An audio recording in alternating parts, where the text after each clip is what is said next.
Attention, fans of Unfinished Business Television. We're thrilled to announce our proud partnership with Super 7, the ultimate destination for collectors and pop culture enthusiasts alike. When you shop at Super 7, you're not just getting amazing collectibles, you're supporting us.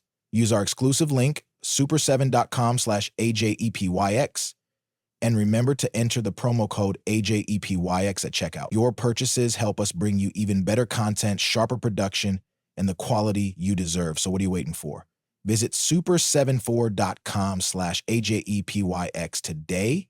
Use promo code AJEPYX, and let's keep the good times rolling here at Unfinished Business Television.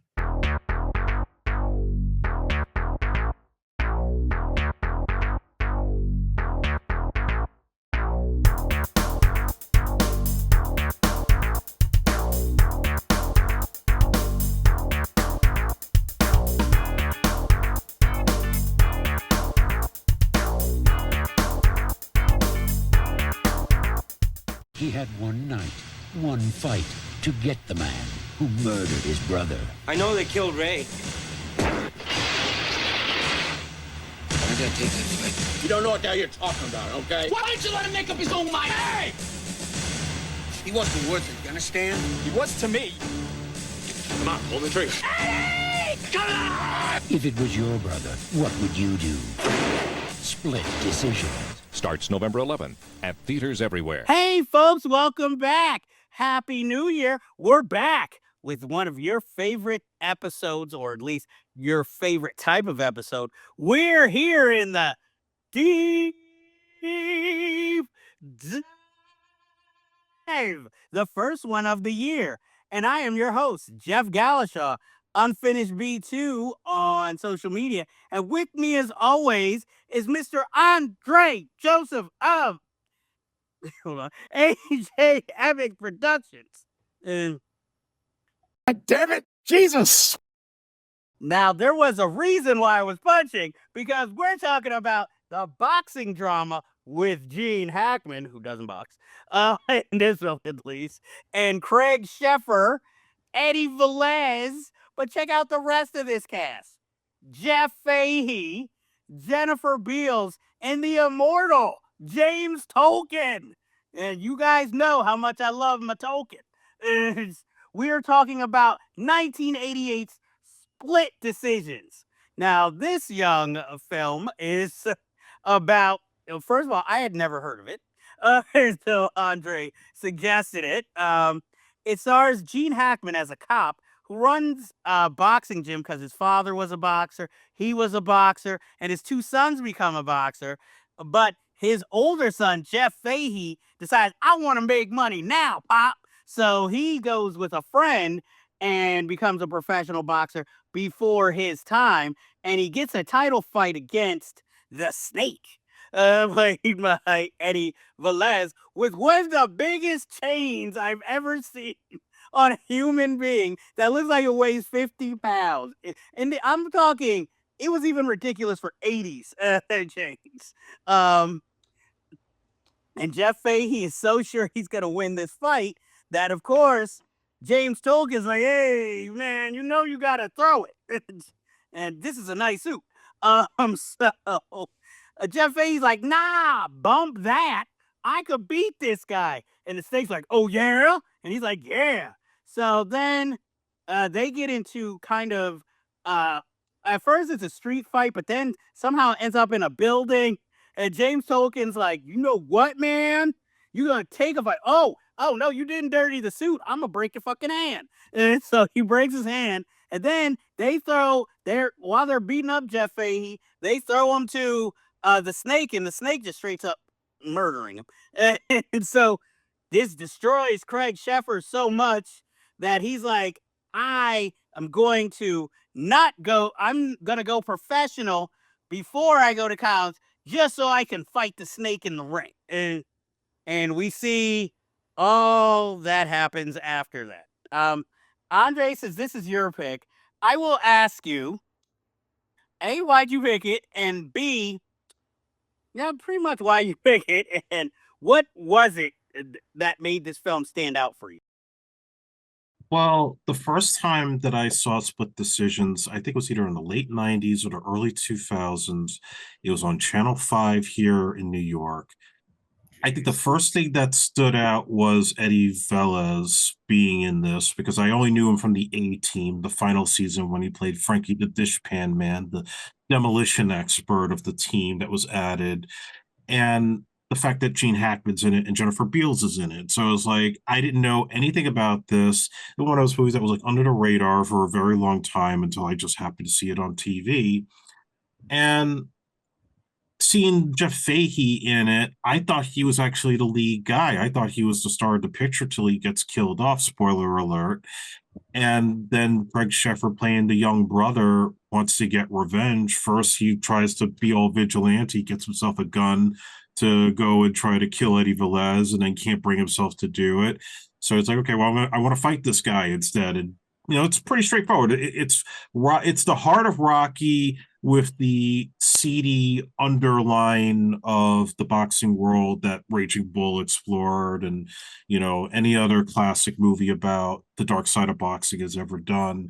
So there's really like nothing original per se, but the things that really stand out to me why I pick it is because of all the flaws in this picture that I think play into the reason why it probably didn't get such a huge release. First of all, I don't know how they got Gene Hackman for what looks like in a low budget independent film in the late 80s. And clearly, it seems like, I don't want to say he's phoning it in, but he just looks so angry. And his delivery of lines where he looks like he had a little bit too much to drink, and all he does is yell and curse at his sons. And, the James Tolkien wants to shake his hand. He's like, fuck out of here. I want to talk to you. And just being like this unpleasant guy all throughout, and then maybe only a little bit of times where he shows that he loves his kids. Even when Jeff Fahey dies, like he's sad, but then not surprised at the same time because their relationship is so strained. Supposedly, our friend Devorier White, who has a role in this, is one of the kids in the boxing club. I spoke to him about it. He said Hackman was cool with him. There was no deep relationship, but he was all right. He wasn't, a repulsor to the young cast in the scenes.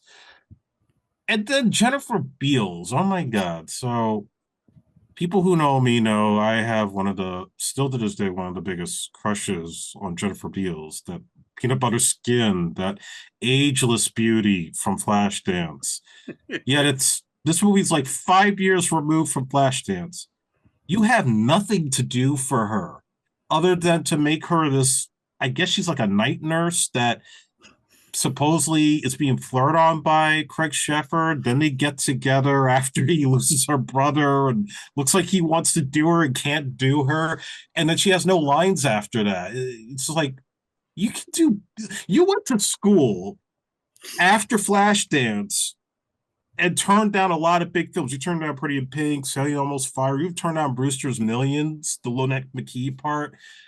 You come out of school to do this movie, The Bride, and I forget the other film that she did that was an indie film. This is what was offered to you at that time. Like, 10 other women could play that part that would have been insignificant, and somebody of your caliber of talent taking this movie. I think she was a boxing fan. That's why she did it. But it's like, come on, Jen, you can do better than this. But definitely the standout, I think, is like Eddie Velez, James Tolkien, and times, yeah, Fahey is actually pretty good as that boxer that's kind of like on the deep end. Well, my problem with this film is Jeff Fahey's too good looking to be a boxer. That was my first thought watching this film. I mean, he's good at what he does, but I'm just like, this pretty boy, he's not going to get his face caved in. And the ridiculous New York accents. Come on. Hey, he's got to prove he's Irish. If it wasn't him, it would have been. What are you doing? Hey, if it wasn't him, it would have been Tony Danza over here. I see him get thrown out of the building. Nah, he had who's the boss money. He's like, no, Danza doesn't die. But watching this film, like, it's just like you said, it just seems like Gene Hackman is pissed off all the time. I'm like, no, the only time he doesn't seem is actually when he's with the other kids and trying to coach them. That's the only time where he actually seems like, oh, he might have a soft spot. You know, he seems like the type of guy who is always grumpy, but like around Christmas, will let the kids have a beer. You know, that's how I would describe his character. I agree with you with Jennifer Beals. This was like a nothing role. I'm just wondering, maybe it was cut down in editing, like she had more to do with the story. But I think the other film she did was Vampire's Kiss. That was and in the soup, but I mean on In the Soup she met her husband. So I'm sure she thought it was worth it. But I mean, I don't think she would have worked in the Lynette McKee role in Brewster's Millions. No, She she was was too young. too young for Richard So, Pryor. Yeah. but I'm sure Richard Pryor was really hoping she take it. Uh, but no, with this film, like I said, it's straightforward. I mean, even Julius Harris is in it, but they give him nothing really to do. As I guess the head of the boxing commission. But I mean, I, I, maybe he's done it and I haven't seen it, but I think this is the first time I've ever seen James Tolkien play an actual villain. He always plays a hard ass, but he's never played a total villain. And this is the I first. remember he was on Remington Steele. He was like the INS agent that was always popping up because he knew that Pierce Brosnan was not of he wasn't a legal citizen. Ah, okay. Well, I've watched Remington Steele, but I don't remember him on the show. I have the So- box set. Okay, so that's why I'm like, this is the first time I've seen him play a villain. The man has the suits. This man is a mobster, and it's James Tolkien. I'm just like, I just don't see him in the mob, or maybe as an enforcer, but not as, an inside guy. But I mean, it was fun watching him play this villain who literally never gets his hands dirty. And I mean, and then, the ending. Craig Sheffer does fine, but he doesn't stand out in the role. He's good in it, but nothing where, I mean, again, you're going up against Hackman, and Hackman's literally wiping the floor, and he's not even trying. It's that hard. I mean, I'll give credit where credit's due. He and Fahey, they worked, I think, 6 weeks or 6 months on the boxing. So he got into shape, but he just doesn't have any charisma. And I'm sorry, but having him in his tighty-whities doesn't bring the women out. And if you look at him now, it's like, Jesus Christ, what did you do to your face, dude? Him and Martin Cove must have the same doctor. But my thing is like I mean, like I said, he's just bland. But I'm wondering, is he supposed to be this bland? Because he is like so clean and pure practically in this film, whereas Fahey's more the jaded, guy on the streets, and That's the other thing. Sheffer just looks too old for his role. He's supposed to be like a teenager or close to his 20s, but he looks like he's the same age as Fahey, who's clearly looking like he's 35. Well, I mean, come on. Craig Sheffer, anytime he plays a teenager, looks too old. Look at Some Kind of Wonderful. He looks like Leah Thompson's uncle, and he's dating. Or he looks like an older man who picks up on high school chicks and works as a used car salesman. So that's why. But at least his hair wasn't as high in this film, It was relatively normal and low. So I'll give that to him. But like I said, it's an interesting film, because again, I had never heard of this film until you mentioned it. And I'm like, wait, a Gene Hackman movie? I didn't know. So I had to watch it. And like you said, Eddie Velez is good. I wish they could have given his character more to do just than be, the kind of the typical villain, boxer. Maybe he didn't want to maybe he wanted to beat the guy and didn't want him to take a dive. And, maybe he was a little upset about that. I really feel like Razor Ramon watched this movie. It was like, that is what my character right there. It's like Eddie Velez wasn't quite stereotypical as Razor Ramon, but he had hints of it. You like got I a point, said, because he does have like that yellow vest and the chains. That's totally Razor Ramon. exactly. And the high-haired girlfriend who has no lines. That's the same hairstyle. That's right. Yeah. Exactly. So I'm just like, okay. I'm like, so obviously Scott Hall watched this movie. So, or Vince McMahon did. So, like I said, like you said, I think it's a fun thing to find and watch just to see, like, and you just wonder how did this get funded? And like, did the director just know Gene Hackman have some blackmail material? Was Gene Hackman need to buy a boat? He was like, "What if I got split decisions? I thought this was going to be a legal thriller." You know, he's like, "Oh, boxing. Who's in it?" Okay, I don't mind Tolkien. He got his rocks off punching people out in the bar scenes or getting into scruffles, even though it's like you're not the boxer, but you're just there to be the angry dad. He was probably like, "Do I get with Jennifer Beals?" Damn it! It's what? No, buddy. Why are all my scenes with this old guy? You know, it's like, do I get to beat Jeff Fahey in any of these scenes as an abusive dad? I could use that as for character. Jeez. He's like, I have beer commercials to make. So In Japan, yeah, they paid him big money to just stand there and be all Berate dry the like kid. he is. Yes, and berate the camera. And like, oh, move it around, make it look like I'm dancing. And so he was like, maybe he knew he had to go make that Dan Aykroyd film. So he's like, ah. Or maybe this was after that film. So he's like, damn it, I should have accepted Captain Ron. I think he shot that immediately after this movie, yeah. Exactly. He was like, this is not my year. This and Loose Cannons. Who's more annoying, Sheffer or Aykroyd? Aykroyd. He thinks he's on my level. Obviously, he's never seen Mississippi Burning. Doesn't he know I know Dustin Hoffman? In fact, I'm shocked Gene Hackman didn't shoot a special cameo for Megalopolis, since every other big actor seemed to. He could have just lent his voice and just stay home. What fun is that?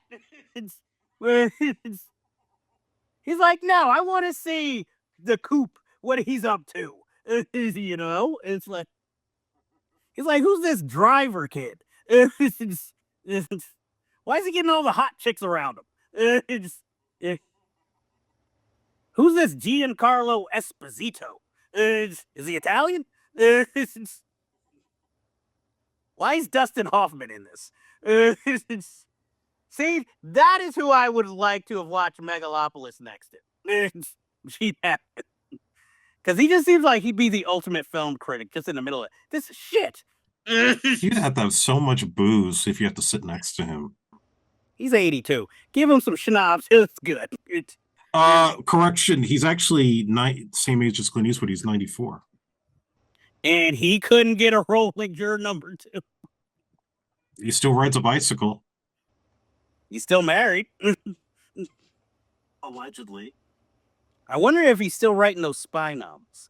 Is he the cognate to write a spy novel? Just because he looks old doesn't mean he can't write. Or maybe he gives the pages and his ghostwriter is like, okay, I'm going to make sense of this somehow. And why is there so much cocksucker written in this manuscript? And who the fuck is Mike Nichols? You work with him like 3 times. It's like, and why do you hate Robert Duvall? Oh, they don't get along well. I can imagine. He's probably like, I should have been in The Godfather. I could have played at fucking Apocalypse Now talking about surfing. I don't look like a surfer. It'd be funny if he actually was a surfer. He does some sort of, well, back then, I mean, he was a race car driver. He might have done some surfing. He was old, but, he was pretty physical. There it goes. He was like, "You gave Duvall Days of Thunder. If it's, I do Pennzoil commercials." Look, I just like Gene Hackman as this grumpy old man, old school Hollywood. That's why anytime he's actually happy in a film, I'm shocked or smiling. It's I just don't like when they try to sexualize him, like in The Firm, when he's got a hard on for Janine Triplehorn. he's like 70. He'd be happy with any chick. Picking up with Sean Young and No Way Out, pimping her out. Hey, she's just like, "You're better than James Woods." Whose house didn't burn down? I just feel like if a Gene Hackman was around, everybody who thought they were tough would bend in fear of him. I think they do. That's why he had to probably retire. He was like, "Fuck this." I think the only person who might scare him would be Jack Nicholson because he's more esteemed. Yeah, he just lift his thumb and you're dead. True. I feel like that should have been Amadeus. Gene Hackman should have been Salieri and Jack Nicholson Amadeus because that feels like how their careers go. But is there anything we want to talk about with Split Decisions? Because Jack Nicholson certainly wasn't going to be in this film. Oh, hell no. But apparently this movie's original title was called Kid Gloves because the inspiration came from the Madison Square Garden amateur boxing organization from that time. But when they were using the title originally, the organization was disappointed and disturbed that they weren't informed. Hence, there was a lawsuit. They changed it to Split Decisions. Like I said, Split Decisions just sounds so much like a legal thriller. Like Kid Gloves would have made it sound like something that stars Gary Coleman. And if I heard Kid Gloves, I'd be like, "So Gary Coleman, who's he fighting? Rich Schroeder?" But I'm glad. Like, I'm happy to watch this film just as like an artifact of the past, but I wouldn't necessarily recommend it unless you're like really a completist of Gene Hackman. That's pretty much, as high praise. Like I said, the cast is all good, but most of their roles are either one-dimensional or underwritten. So, but like I said, Eddie Velez is good in it as one of the villains, and he's like really in great shape. He would have pummeled both Fahey and Sheffer in real life. Anything else you want to say about Split Decisions? I don't recommend it. I just am disappointed even with the boxing scenes, and the drama is a little over the top. So yeah, there's reasons I don't think this really got out that far. Well, I mean, it could have been worse. It could have like gone over the top, like, "I'm doing it for Ricky," something like that. And it's like, no, thank God it did not go that bad. I do want to shout out, let me see, what is his name? John McClane, who plays Pops in the film. He was really good. You're sweet. Exactly. He was like that grandfather, tough, but kind of soft, I mean, next to Gene Hackman, anybody's going to be soft if they show emotion in this film. So, like, look, Gene Hackman, we love you, you old curmudgeon. You old bastard. You're out there, you're living your life, and you've earned your praise. So that ends this week's episode in the deep dive. So until next time, we bid you adieu. I just walked in here 2 hours ago. What?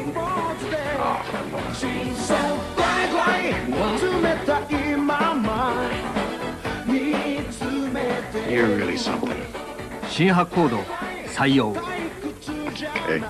キリッと締まって飲み口ドライ Dry.